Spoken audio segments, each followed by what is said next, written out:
น้ำเมื่ออาบบ่คือไว้ใส่ไม่ใช่อะไรนึ่งข้าวมาเข้าเนาะแต่มันต้องได้ใช้น้ำแต่เวลาอาบเนี่ยก็ต้องได้มาอาบอยู่บนนี้เลย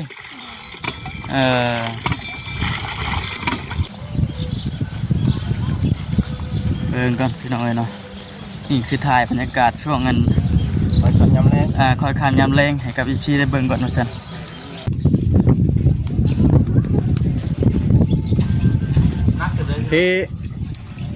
เทนกอุ๊เนาะแทนอุ๊บ่มันเงินน้องแรกเพิ่นถามว่าคือว่าตู้นิดหน่อยเองเนาะ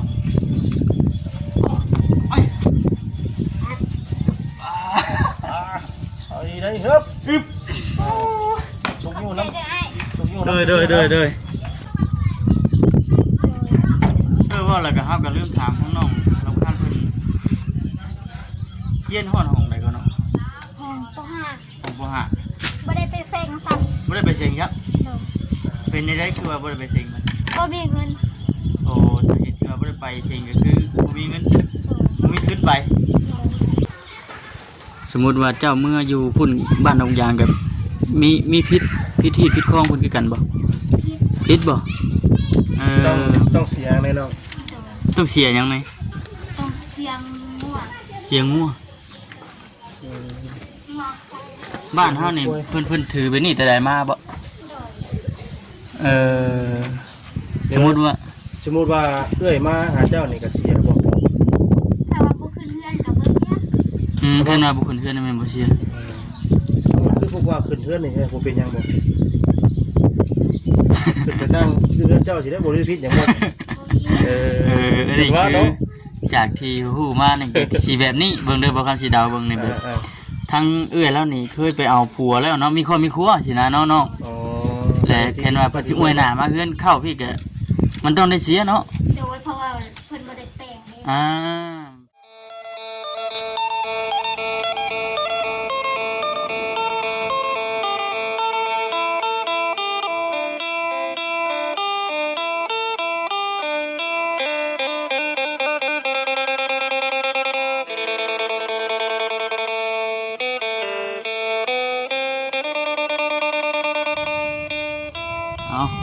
ที่นี่หน่อยเนาะช่วงค่ำช่วงเลงยามค่ำยามเลงน้องลำคาญเพิ่นเกิดตักน้ำไปใส่ห้องน้ำบ่น้องลำคาญไปใส่ในเฮือนตักน้ำใส่บ่เอาสบายดีปลาลุ่มกันสบายดีโอ้เตะละมือเนี่ยเมนมาตักน้ำอยู่นี้เอาอยู่ในเฮือนน่ะบ่ได้มีแบบน้ำบาดาลแบบเจาะใส่ใดใส่อย่างที่บ่เนาะตั้งแต่ใดมาแล้วตั้งแต่หึงเลยก็บ่ได้มีใส่หนีแต่ใดแล้วเนาะพี่น้องเนาะก็ดื่มกันไม่ได้ว่ากาดทักทายสบายดีเด้อพี่น้องเด้อเนาะทักทายสบายดี FC กันเบิดสุคนพี่น้องเอ้ยพบเจอกันดีคือเก่ายังอยู่ที่บ้านน้องลำคาญเพิ่นดีว่าน้องสุดใจเนาะบ่คำเอิ้นดับเองเลยเท่านึงแล้วก็อยากเอิ้นเบิด2ชื่อด้วยได้บ่คำสุดใจลำคาญสุดใจเอาไว้นี่บ่เอากลับนะหาสิเนาะสบายดีน้องเด้อน้องลำคาญสุดใจน้องลำคาญน้ำก็ใส่คักกะลีเนาะสักทีนั่นเป็นหน้าเป็นเฮ็ดนี่เกิดมาก็เห็นเลยโอ้เป็นหน้าเป็นเด้ออันนี้งมน้ำเมื่ออาบบ่คือไว้ใส่ไม่ใช่อะไรนึ่งข้าวมาเข้าเนาะแต่มันต้องได้ใช้น้ำแต่เวลาอาบเนี่ยก็ต้องได้มาอาบอยู่บนนี้เลย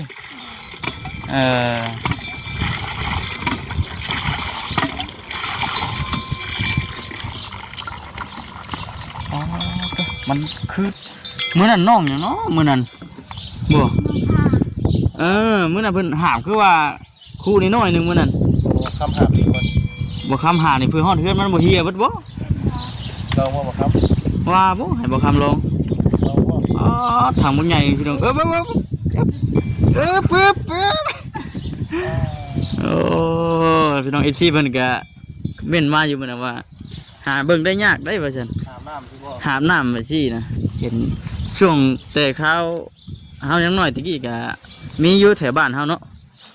โดนหาเงินคอยทีเด้ แม่น ถามไปที่ละ น้ำก๊อกไปใช่ไหมน้ำก๊อกเล็กไปใช่ไหมเนาะอยู่หน้าเฮือนจะก่อน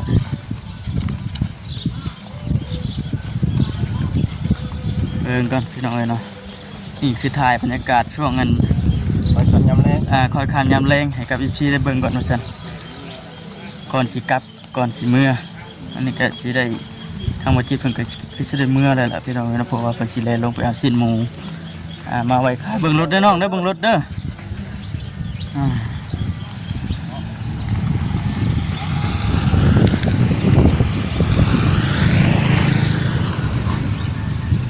ได้อยู่บ่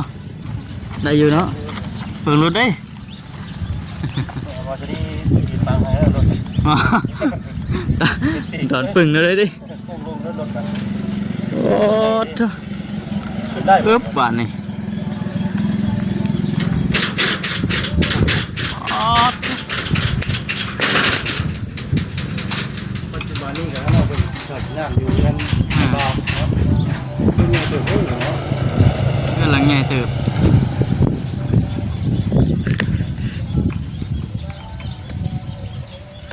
ô rồi bớt ทำสิขึ้นซอยบ่ bỏ lẽ bỏ con chị như hải phân อืม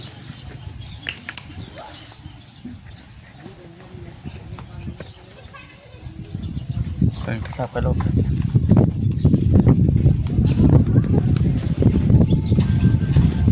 เทเทนกอุ๊เนาะเทนอุ๊บ่ มันเมื่อเงินน้องแรกเพิ่นถามว่าคือว่าคู่นิดหน่อยเองเนาะไป เอาดีได้เฮ้ย อึบ สุกอยู่ ได้ น้ำ ได้ สุกอยู่ đời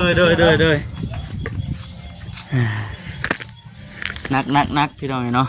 เต็มแล้วว่าบ้านนี่ อ้าวเต็มเลย เต็มแล้ว น้อยดิ เนาะเอามาหามาใส่นะบ่ได้ก็ได้ เปิดร่างบวกก็อยู่นี่นะ คือเว่านั่นแหละพี่น้องเนาะเฮือนนาบามันก็มีสองทางนี้ก็แมนทางนั้นก็แมน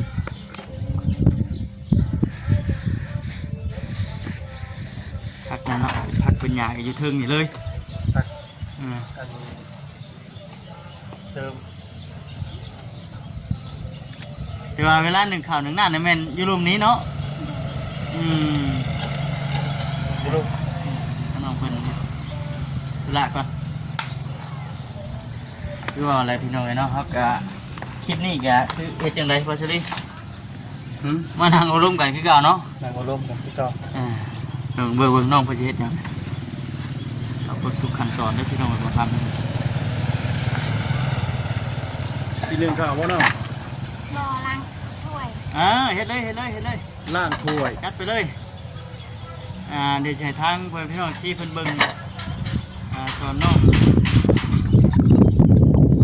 ใจเพิ่นเฮ็ดเรียกก่อน เป็นไปเยอะเนาะ อย่าลงสาดมาทางนี้เด้อ อย่าลงสาดน้ำสาดมาพี่โอ้ย แต่ลมนะ ฮะ มันจะเป็นลม จะไปหันให้คักแล้วน้องสิทธิ์แบงนั้นครับ พอแล้ว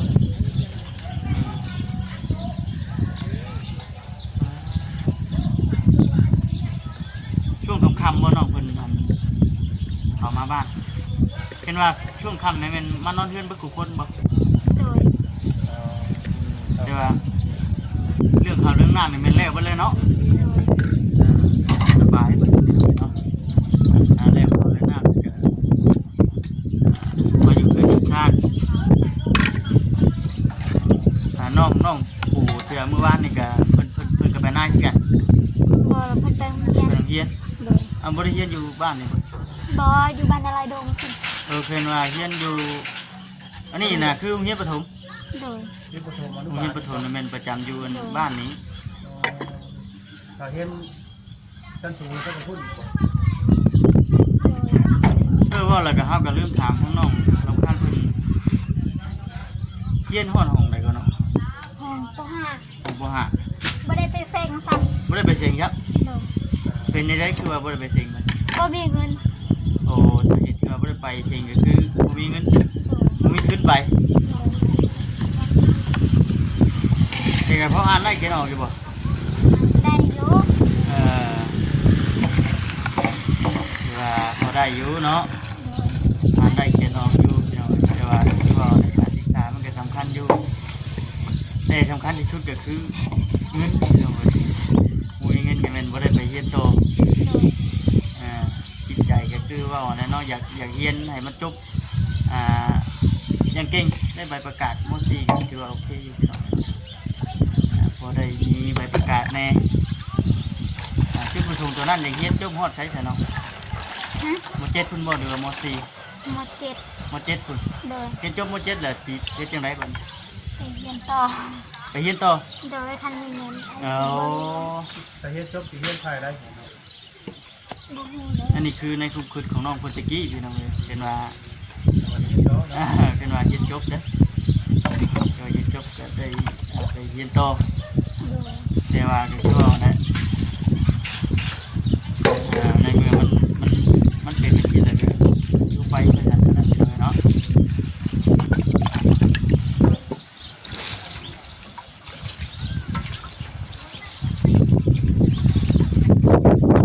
เรื่องความมากเรื่องลมเรื่องเนาะแบบ น้ำบ่ได้ถึงอ้ายเด้ อย่าลงไปชิดเด้ชิดดิโอ้ยเดี๋ยวอันสิมาอาบเองดอกวะเดี๋ยวสิมาอาบน้ำเองดอกว่าซั่นบ่หยอกทั้งน้องมันก็ดี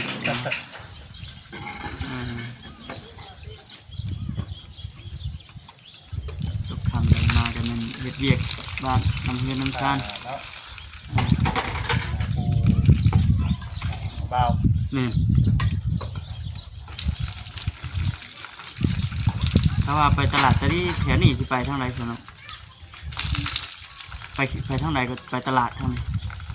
ไปทางที่ตลาด ไปพุดชอดพุดเลยอืม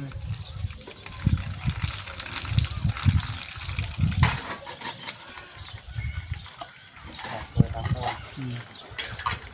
แต่เวลาเฮ็ดกินนี่ไผเฮ็ดบัดนี้เจ้าบ่ น้าสาว ถ้าเช้าเฮ็ดกินบ่คิดว่าเจ้าใช่หรอเฮ็ดจังได๋เป็นนี่เนาะน้อง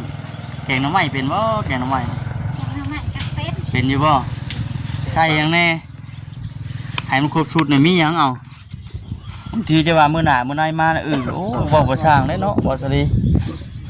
เห็นหน่อไม้แถวกันทางซื้อมาให้แกงก็น่าว่าซั่น ฮะจุ่มไฟบ่บัด เอ้าสุดแล้วแต่ทั้งน้องเพิ่นสิเฮ็ดเด้อพี่น้องเอ้ยเนาะ จุ่มไฟแล้ว บ่แม่นว่าทั้งบ่าวมาเลยสินั่นไหนมีเวียกเฮ็ดแต่เฮ็ดดูได้น้องเด้อทุกขั้นตอนพี่น้องเนาะมี ตัว ไฟ อะไร หรือเปล่า ทำมาเลยเนาะ ไปยืมกับไผใช้ก่อนไผบ่มี ไปเอาไฟน้ำข้าว ไปทำแรงมาอะไรกันไปสิ โอ้ยแล้วเจ๊ เบิดอวยบ่เพิ่นว่ามีไฟบ่ว่าแล้วก็เบิ่งขออนุญาตเลาะชมเบิ่งเฮือนชานเพิ่นกันพี่น้องเนาะเลาะเบิ่งมาหลายเทื่อก็เห็นอยู่แต่ก็สิเลาะเบิ่งอีกพี่น้องเนาะพุ่นทางบ่แสนเพิ่นว่าก็สิอยู่ในประมาณ12แผ่นนี่แหละเพิ่นว่าซั่นก็เบิ่งพี่น้องเนาะเป็นไม้เส้นไม้หยังไม่เส้นผ่านี่ก็ยังใช้ได้อยู่ประจักษ์เด้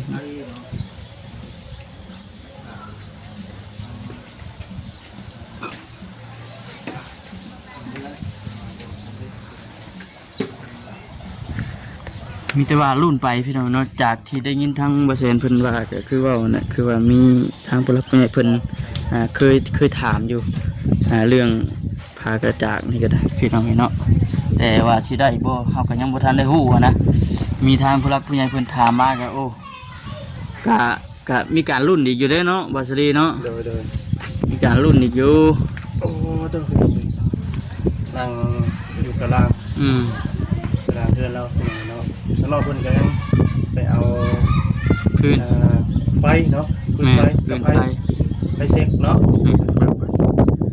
แจ้งนี่ ไฟ จ้ะ ม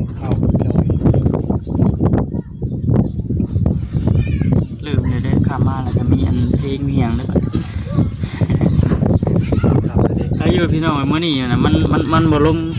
แห้งปานใดเนาะบ่สลีเนาะ แม่นเลย ลมบ่แห้งคืออัน บัดนี้เขาสิถามทั้งน้องเพิ่นว่าถ้าหากว่าน้องมาอยู่พุ่นนะ หากว่าเมื่ออยู่พุ่นนะมีพิธีปิดคองทางบ้านทางเมืองบ่ แม่นบ่น้องสมมุติว่าเจ้าเมื่ออยู่พุ่นบ้านดงยางกับมีพิธีปิดคองเพิ่นคือกันบ่ คิด ปิดบ่เอ ต้องเสียแน่เนาะ ต้องเสียหยังไหม ต้องเสียงมั่ว เสียงัว งอก บ้านเฮานี่เพิ่นถือไปนี่แต่ใดมาบ่ โดย เออสมมุติว่า เอื้อยมาหาเจ้านี่ก็เสียบ่ ถ้าว่าบ่ขึ้นเรือนกับบ่เสีย เพิ่นว่าบ่ขึ้นเฮือนนั่นแม่นบ่เสีย คือพวกว่าขึ้นเทือนนี่บ่เป็นหยังบ่ขึ้นไปนั่งเรือนเจ้าสิได้บ่ได้ผิดหยังบ่ บ่มี อันนี้คือจากที่ฮู้มานี่สิแบบนี้เบิ่งเด้อบ่คำสิดาวเบิ่งนี่เบิ่งทั้งเอื้อยแล้วนี่เคยไปเอาผัวแล้วเนาะมีครอบมีครัวสินะน้อง อ๋อ ๆและเห็นว่าเพิ่นสิอวยหน้ามาเฮือนเข้าพี่ก็มันต้องได้เสียเนาะ โดยเพราะว่าเพิ่นบ่ได้แต่งเลย เพิ่นผัวเพิ่นบ่ได้แต่งบัดนี้ โอ้ ตัวนี้อันนี้คือบ่ได้แม่นเฉพาะครอบครัวน้องเพิ่นเด้อพี่น้องแต่หลายครอบครัวก็เป็นแบบนี้คือกันเนาะ จ้ะ โดยเบิดบ้านเบิดบ้านเลย ถ้าว่าบ่ได้แต่งเนาะ เอาแล้วยังบ่ทันได้แต่งเห็นว่าสิอวยหน้ามาเฮือนเข้า หมู่บ้านนี่เพิ่นมีครอบมีครัวแล้วต้องได้แยกออกต่างหากบ่ต้องไปอยู่น้ำผัวบ่ นี่บ่คำสิก็กล้าเบิ่งสิคล้ายเคียงกันกับอันเอ้ยนวลนั่นแหละ ต้องคือแต่งงานมีครอบครัวปุ๊บจะต้องได้ไปอยู่กับผัว นั่นแหละมาอยู่ได้อยู่แต่ว่าต้องได้เสียแต่งานก็ถ้าว่าบ่อยากเมื่อเงินพวกก็อยู่บ้านนี้ก็ได้ ได้คือกันบ่ มันขึ้นอยู่กับอันเฮาเว้ากันเนาะนี่พี่น้องเนาะ ลักษณะนี้ทำพิธีปิดทองมาลิดมาบ่ได้ขึ้นขนาดเดือนแม่นบ่เป็นหยังบ่ได้ติดได้เนาะแต่ว่ากล้าขึ้นขนาดเดือนปั๊บเท่านั้นแหละเนาะ ผิด เสียงัวเลยเสียกล้วยเลย แม่นคิดอันบักใหญ่เลยแหล้วบาดที่นี่ ถือขึ้นในพวกในบ้านเลยเนาะ พูดแล้วเพราะว่าทางบ้านเพิ่นถือกันนะพี่น้องเนาะ4 คน เนี่ยนี่เขาก็ลืมสามารถทำไทยเบิ่งเอาบ่ครับ แม่ ว่าพิธีปิดทองบ่ ดังไพ่เลยสิเฮ็ดจังได๋นึ่งข้าวบ่นี่ตามสบายเด้อน้องเด้อ ไปเลยเนาะ ลืมลมมาแล้วเด้พี่น้อง ยังอยู่พวกกินหนึ่งกับว่าไว้ถ่า แม่น เป็นลุงเนาะ แม่นผู้เป็นอันอาบ่ มาละเบ้า ละวาวเนาะ เบ้ามาในเจนะเนาะ แม่นอันนี้อีก ขาเลย แม่นอันนี้ก็จากที่เฮาได้พังเบิ่งนี่ก็มันก็สิคล้ายเคียงกันกับอันบ้านปลากล้วยอันบ้านไอ้นวลนั่นแหละเนาะ ข้างล่างก็คือกันนะ คือกัน แล้วว่าถ้าว่ามีครอบครัวแล้วต้องได้ไปอยู่น้ำครอบค แม่ รัวน มาได้เฮือนเข้าแต่ว่าบ่ให้ขึ้นฉะนั้นแหละสาเหตุเราจัง ผู้ต๊อบ ผู้กระทบอยู่อัน จะบ่ขึ้ เดิน อยู่น้ำให้เนาะ แท้อยู่เฮือนน่ะกันหลังบักใหญ่พี่น้องเนาะเฮือนอ้ายเราอยู่ตรงนั้นอันนี้คือว่าเรื่องของอันเอ้ยนวลดังใหญ่อยู่แต่ว่าบ่สามารถขึ้นไปอยู่ได้หั้นนะเพราะว่าในบ้านเพิ่นถือพี่น้องเนาะยันพิษผีพิษสางพิษน้ำบ้านน้ำเมืองเพิ่นแน่นะเฮากับโมเมนต์ว่าสิฮู้หลายอย่างหลายแนวพี่น้องบ้านเพิ่นนะพอเดาๆได้ โอ้มาอยู่ใกล้ไฟอุ่นเลยครับ อุ่นบ่ อุ่นเลย ขำมาแรงมาแล้วก็แล้วพี่น้องเนาะบรรยากาศอยู่บ้านเพิ่นนี่ก็สิคล้ายๆคือกันกับบ้านเฮาแต่กี้พุ่น เห็นนะ เฮือนชานเนาะ แต่ก่อนนะก็เป็นเพื่อนตั้มมานี่แหละ อืม แต่ว่าท่านได้ยุคเด้ อืม เนาะมัน แม่น มีอะไรมีเงินโกเพิ่นอย่างไรเป็นลักษณะแบบนี้นะพี่น้อง คิดว่าเพิ่นหนึ่งเข้ามาแต่หน้าเพิ่นบ่แม่นเนาะ ต้องผู้อยู่เฮือนพี่หนึ่งค่ะ พวกกินเนี่ยเจ้าต้องได้แต่งถาเพิ่นบ่ เออ มาเนี่ยต้องได้กินเลยแม่นบ่ อ๋อ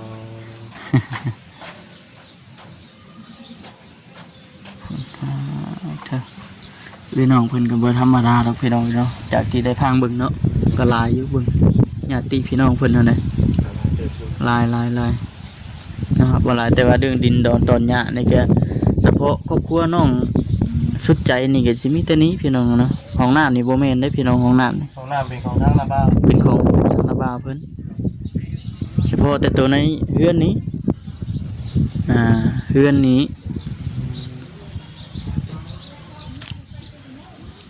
เอาแต่มีแต่ว่าเว้าหยังผิดพลาดเว้าหยังบ่ถูกต้องหยังก็ขอโทษขออภัยแล้วพี่น้องเอ้ย โดยเนาะ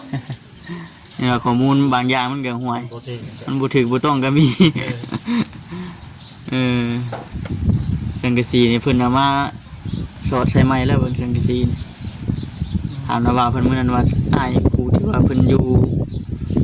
กรุงเทพบ่ครูที่ว่าเพิ่นไปหาเงินหาหยังนะเพิ่นฝากเงินมา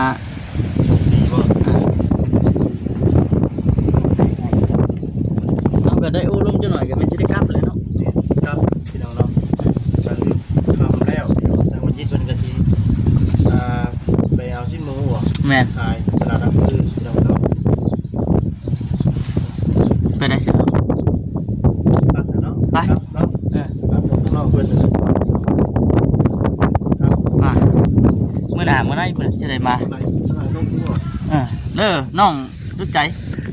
มีแต่ว่ามื้อหน้าเด้อทั้งว่าสิเข้ามาหาใหม่เด้อ ครับก่อนน้อง กลับ เด้อ ก่อน โดยสบายดีน้องเพิ่นเชื่อเข้าก ำลังเอาก็โอ้ยมันลมหนาวจริงกับหัวผ่ามือหาอาบน้ำอันไหนแต่เวียกแต่เวทเลยพี่โดยเนาะเอาก็ได้นี่ก็ได้เถอะจังไรก็คือว่าอะไรพี่น้องเข้ามาเบิ่งมาชมแล้วก็กดไลค์กดแชร์กดติดตามคอมเมนต์เข้ามาเป็นกำลังใจให้ทั้งน้องเพิ่นเนี่ยสบายดีเด้อสองหนุ่มเอ้ยเฮ็ดหยังได้คือมีความสุขแท้ก็ยิ้มเปื้อยิ้มเปื้อยอยู่เถอะ โอ้ย เป็นไง ยังเอาดีพ่อ เอาสบายดี เจ้านี่เนี่ย อืม ให้คอยลงคลิปดูกู ลงคลิปบ่ได้นี่นะ เนาะเราจะจี้กัน โอ้ เนาะ ยเราก็เห็นแน่มาแต่ไกลยิ้มปื้ออยู่เนาะคิดว่าลงคลิปแล้วเลย ยิ้มไปยิ้มให้ยิ้มดีเนาะ ให้เขาได้สิ ฮะ ให้เขาได้ ยังมาเด้อ โอ้ จึงก็เป็นจังซี่เนาะอย่างแล้ว ทำก็ยังมาฮอดครับอ่ะ เด็กใครหลอกมื้อนี้มารถมา2คันเด้ กับผมว่าใช่ดิ ผมก็ รวมเลยเด้ขมาลำข่อย ฮะ รวมฮอดรัก3เลย ไก่บ้านเลยติ ไกลบ้านเลย ลวกก็ลวกนะก็ได้ฮอดเฮือนดิ นี่สิไก่ขึ้นเฮาอยู่น่ะเนาะ ได้ไกลว่า เนี่ยเดี๋ยวหน่อยกินสมก่อนต้องมาดีสีแตงเจียวมาให้กิน ท่านบ่ท่าน เอาถักกินสมแล้วเนาะ เจียวกันกินอะไร ก็คือว่าได้คนกินบ่ได้เนาะ เสียใจได้ผู้ใดกินบ่ได้ กินเพื่อหน่อยเด้อ เพื่อได้ตัวนี้ได้ คือเป็นอันนี้ ก็จะกินพ่อเป็นพิธี อ๋อ กินลายจะหน่อยนั่นเด้มะขามครับ เนาะ เป็นหยัง กินมะขามยามหนาวเนาะ กินมะขามย่ำหนาวมันคือกินกระเลี้ยงไม่ย่ำหนาวบ่ บ่คือเลย อยากบอก โอเคเฮาก็จบคลิปก่อนบัดนี้เนาะ เด้อ สบายดีเด้อ สบายดี สบายดี พี่น้องเนาะสบายดี